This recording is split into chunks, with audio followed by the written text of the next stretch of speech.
बातमी खेडकर कुटुंबियांशी संबंधित आहे, कारण पूजा खेडकरचे वडील दिलीप खेडकर यांच्या अडचणीत आता वाढ झाली आहे, कारण त्यांच्या विरोधात पुणे पोलिसांमध्ये तक्रार दाखल करण्यात आली। कामात अडथळा निर्माण केल्याप्रकरणी एका तहसीलदारांनी त्यांच्या विरोधात तक्रार दाखल केली।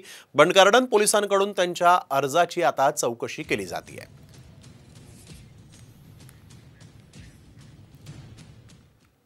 तर दिल्ली हायकोर्टाने देखील आता पूजा खेडकरला मोठा दणका दिला।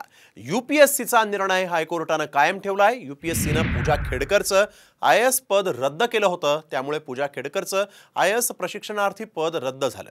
पूजा खेडकरने यूपीएससीच्या विरोधात रीट याचिका दाखल केली होती। ती याचिका दिल्ली हायकोर्टाने निकाली काढली आहे।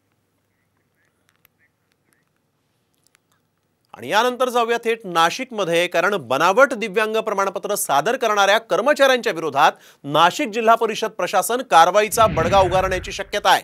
या प्रकरणी पुढील आठवड्यामध्ये बैठक बोलावण्यात आली आणि या बैठकीत बनावट दिव्यांग प्रमाणपत्र धारकांवर अंतिम कारवाई होण्याची शक्यता आहे। त्यामुळे कर्मचाऱ्यांचे धाबे दणाणलेत। तसंच बोगस प्रमाणपत्र प्रकरणात कारवाईस उशीर झाल्यास विभाग प्रमुखांवरच कारवाई करण्यात येईल, असा इशारा प्रभारी मुख्य कार्यकारी अधिकारी डॉक्टर अर्जुन गुंडे यांनी दिलेला आहे।